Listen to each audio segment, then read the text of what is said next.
Most everyone's aware of bobbin threaders. Little piece of monofilament folded onto itself that you shove through the bobbin holder tube and you put the monofilament through, or a piece of wire or something like that. And then you have to stick the tip of the monofilament or the thread through that loop and then pull it up and through. It's a little bit of a time consumer. A really slick little tool that the Dean Childs, then owner of the Wasatch Custom Angling Products, came up with and shared with me is this one. This little guy has this tip. It's got a hook on it, and it'll fit in most tubes of bobbin holders. You simply stick the tip right through the end, run it down. Then once you get it inside, you simply swirl it around. It catches the thread, pulls it right back up and through. They refer to it as a rotating bobbin threader. It's so slick. It's what I use all the time. It's so much faster than putting a loop through and trying to put the thread through that loop. Love this little guy. There are numerous excellent bobbin holders for sale out there. This happens to be the right bobbin. This is designed by Bill Merg. It's a great tool, has an excellent adjustment on it and so forth. Oh, you notice that I said bobbin holder, not bobbin. It's always sold under the name bobbin. So why do I call it a bobbin holder? Well, this plastic thing right here holding the thread, that's the bobbin.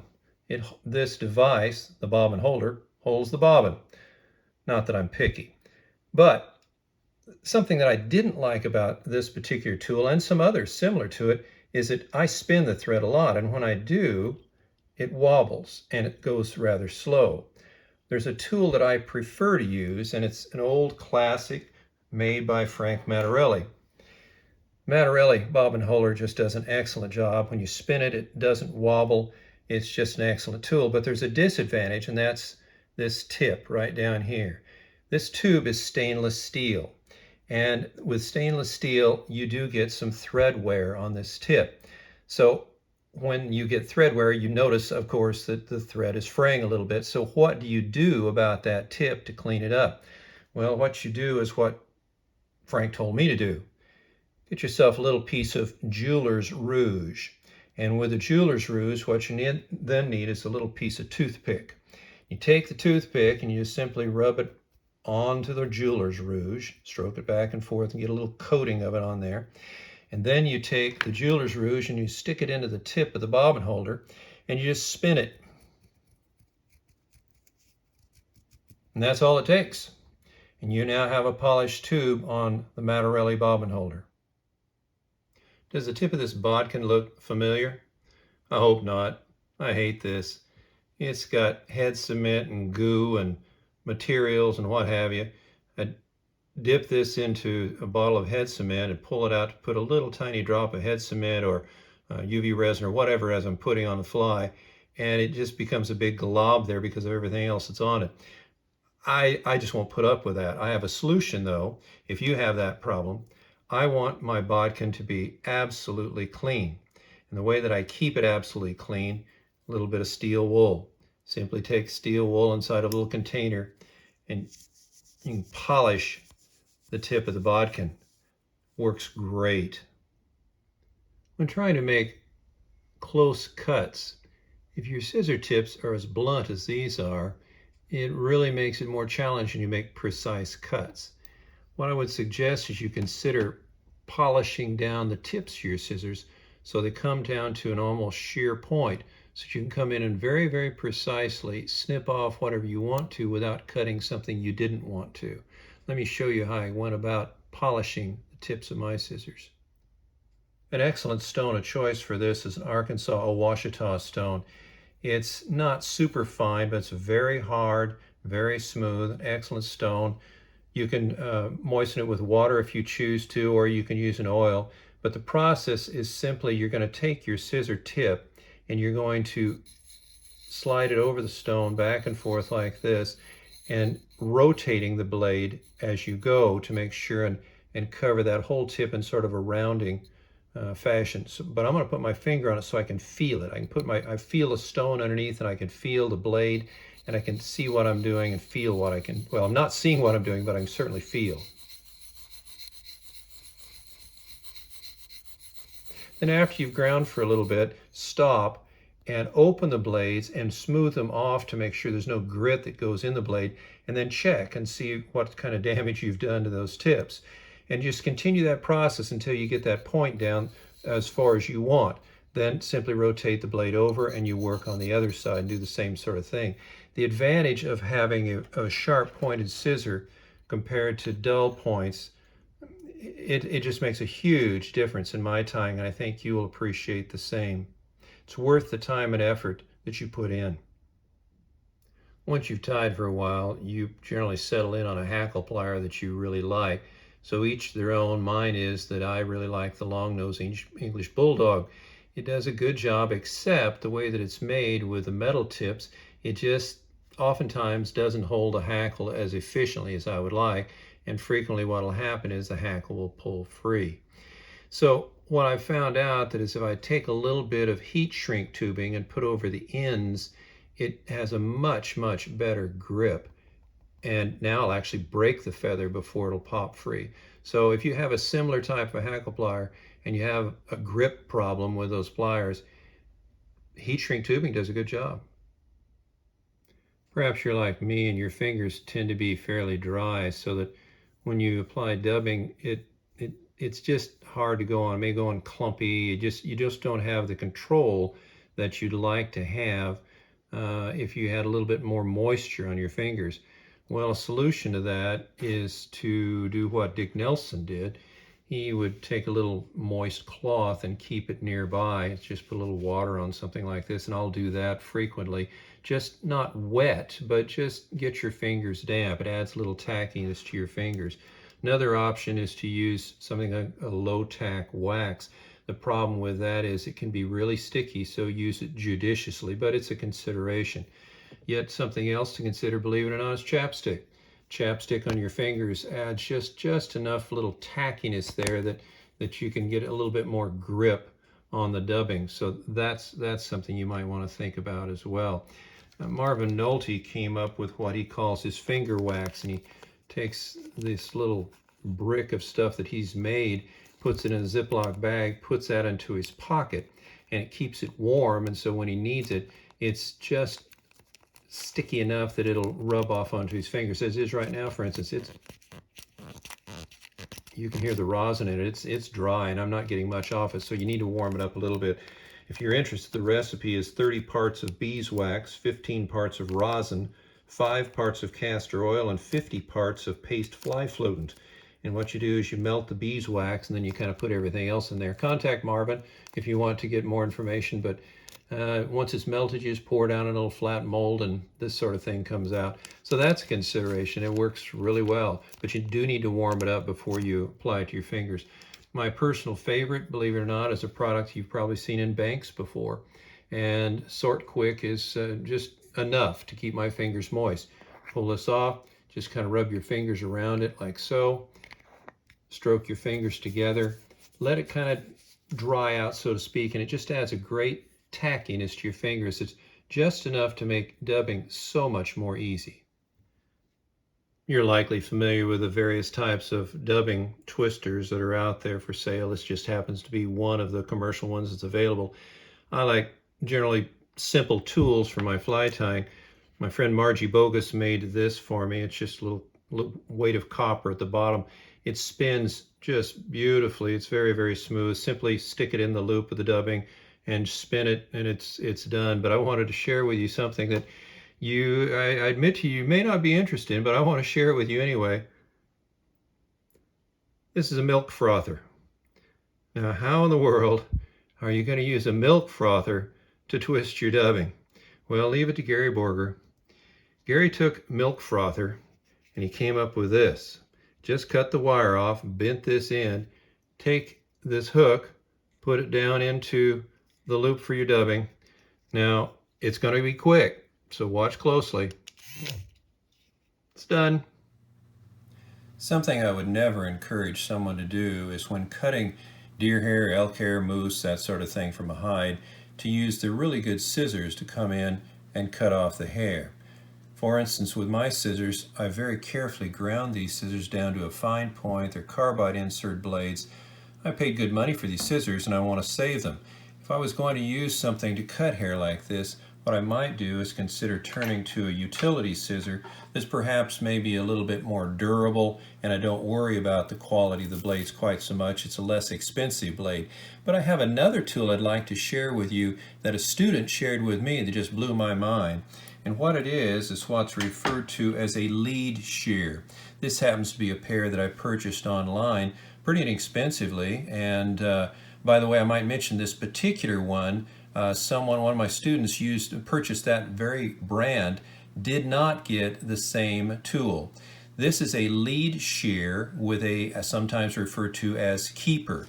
Note this little guy right in here. That's the ticket right there. That's what makes it special. But it's really kind of handy because it sets at a perfect angle. You can take your piece of hair, stick your tool in, reach into however much hair you want, and what's really slick about it, when you cut it off, it cuts it cleanly at the base and it takes the hair away. So you in turn now can grab it, the ends are straight, you can reach in, remove the underfur, you're good to go. Really slick little tool. I like this thing. I found it very, very handy for me. I recommend it highly. When using ungulate hairs, you invariably are going to have some underfur you have to deal with. Some people like to blow across it and or down through this hair, but then that just kind of drives the underfur down into the mass of hair. Student made this neat little tool for me to just simply comb through the hair and pull out the shorter hairs as well as the underfur. Another simple tool is just a pocket comb. Just simply take a pocket comb and comb through it. For some finer hairs, you may want to use a delousing comb with really fine teeth, and that works quite well. But really, I don't know why I like this so much, but I use this cheap little electric razor brush, and it just does a great job of pulling the underfur out just like that. It's quick, easy, it kind of sticks to the brush, does the job. You ever seen this before? This belonged to Darwin Atkin. It's a hair stacker. Lay the hair in the trough, tap it down, pull your finger in, roll the hair out, the hair is stacked. It's not as clean and tidy as some of the stackers we have today, but I've seen a lot of different devices used for hair stacking. Another one that I've seen used is chapstick tubes. The old metal ones were better. Plastic is going to cause static, and so it's not going to work very well. But the depth of the throw, male to female, works quite well for stacking small pieces of hair if you can find one of the old metal ones. And then another device that's the most common is the open end stacker. This one was made by Ed Gosnell. I believe that's all he made were open end stackers. But there's a problem with an open end stacker, in my opinion, and that is that when you try and put the hair in, you have to kind of swirl it around, and sometimes it's awkward to get all the hair into the stacker. What you can do is you can take the other end that's been cut off and more square, you take that end and you can put it in the stacker, but then the problem is it may fall out the top, so it's a little awkward using that way as well. I actually prefer another kind of tool, and that is a tool that Jordan Lagman made first that I was made aware of, and this is the Laggy's hair stacker. And you put the hair in the closed end, the closed end up here obviously, you put the hair in here, slide the cap on, tap it down and stack your hair. Disadvantage to this particular tool, I really like this tool. I've tied thousands probably of flies with this. The thing I didn't like was the fact that the depth of the throw is limited.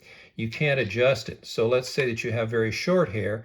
When you stack it, the bottom of the female end of the tube down here, if you have short pieces of hair, it's going to fall, the hair is going to fall out when you pull it out of stackers, such as maybe you're stacking hackle barbs, or maybe you're stacking muskrat guard hairs, or dick or blessbok, or some shorter hairs like that. That can be a problem.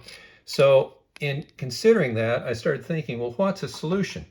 And I was talking to my friend Jarle Christensen in Norway, and his father happened to work in the military for machining tools, and he came up with this tool for me. And what it amounts to is it has an adjustment for the depth of this piece so that you can adjust how far it goes into this tube.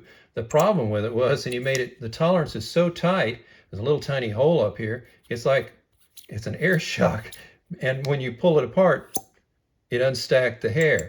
It was a beautiful tool made out of titanium, no less, but it just didn't work the way that we wanted.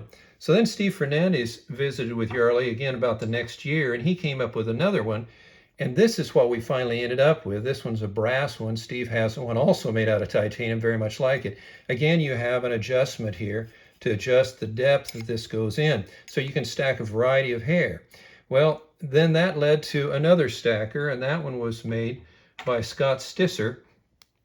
And it's much less expensive, and it's just a beautiful little tool. And this is one that, frankly, I probably use more often than not. Again, it has an adjustment so that you have the depth of the throw changeable to the size of the hair that you want to use. And again, it's a simple matter of taking the hair. Now, I needed to really comb through this to make sure that I didn't have any guard hairs or anything in it. But anyway, it's a simple matter of putting the hair in, putting it together, tapping it down. Now, it won't be stacked well, but anyway, that's the process on it. And you just pull the hair out, and you move on and tie your fly. And then after that, Joe LeBou came up with a very similar tool to Scott's, except he has a cap on the end. For those who are really dedicated to the open end stacker, you pull the cap off, you can still put the hair in this end, but it again has that adjustment. It's a very, very smooth adjustment so that you can adjust that depth as you go in to the female end of the stacker. I really like this tool, and I like Scott's tool. I like all of them that are closed-end stacker. It's my preference. Most everyone is used to open-end stackers, but I see real advantages to the closed-end stackers. So I recommend that if you can find one, give it a go. Though compressing hair back, or packing it as it's often referred to, can be done with your thumbs and fingers. It's a great way of putting your thumb into the point of the hook if you're not careful, but also it just simply, it's hard to do to get it really compressed. A tool makes it much easier. A tool that I've used before is this one. I honestly don't remember who sold this, but there are about 3 different sizes. The problem with this tool, and it's a nice tool, but the problem with this tool, it's limited the amount of distance that you can compress. So if you have a really long bass bug or something you're spinning, you can only go as far as the depth of this device. But also when it gets down to really close to the eye like this oftentimes won't go around the eye. In this case, I've got enough room that I can, but when you get really tight to the eye, you just can't get it on there in order to compress the hair. So that's one tool, it's consideration. Again, I apologize that I don't remember who manufactured it. Paul Jacobson, then owner of D.H. Thompson Tools, remember the old Thompson vise. This was made by him for me, and it's similar. It's just compresses back, but it's limited in size. So you have a smaller hole here. Well, it won't go over the eye of the hook. Larger hole will. It works. That's another tool that you might consider if you have a machinist available to make that sort of thing for you. This one was made by Ron Abbey of Dynaking, and I love their tools and their vices, obviously, because that's a vise that I've used for years. But this hole's actually too big. As you can see, it kind of rounds out the hair. It really doesn't compress where it needs to be. This hole's a little smaller, so it works quite a bit better, but it's still not my favorite tool. Hands down, my favorite tool is one made by Chris Helm. It's incredibly simple. It's what he called his brassy. And it's just such a simple little device, and it goes into a very tight space. You simply put it around the eye of the hook, and you can just really compress the hair back. It's a great little tool, simple little thing. I believe it's still available for sale through Whitetail Fly Tying Supplies, if not elsewhere. But it's invaluable. It's so simple, but it does a great job. That's all you want. Simple oftentimes is all it's needed. Great tool, called a brassy. If you're like me and your fingers look like this with these dried up spots, if you're working with floss, you're asking to fray the floss. May I suggest that you get a pumice stone. Bill Hunter told me about this. And use a pumice stone to just polish off those rough spots. Works really well. And then a little bit of hand lotion. Polly Rossborough always used Cornhuskers lotion. Bought it by the case. But polish your fingers down first, then apply a little hand lotion. Then make sure and give it ample time to dry up on your hand so it's not greasy. And that should take care of those rough spots that invariably want to fray floss. When working with floss, no matter how careful we are, it seems like invariably there's a few little rough spots in the floss that we'd really rather not have there. How do we get rid of those besides being more careful next time? Well, a simple tool is a burnishing tool. This one happens to have a Delrin tip. I don't particularly like this one. It's one I've had for years, but it does work. You simply stroke it up and down on the floss and you can smooth out some of those rough spots. Another tool you might consider is referred to simply as a bone. Framers use it for smoothing out overcuts on mat boards. One that I prefer is one made by a company called Letraset. I'm not even sure they're still in business. This particular tool I did find for sale on eBay still. I got it back in the 1980s, I would guess, for using on floss bodies for Atlantic salmon flies. But it works really well, getting around corners and things, getting in tight spaces. You simply stroke it up and down on the floss, and you can kind of smooth out those rough spots on the floss pretty easily with this tool. So next time you're using a floss and you have those rough spots and you're just not happy with them and you want to smooth them out, a burnishing tool may be the answer.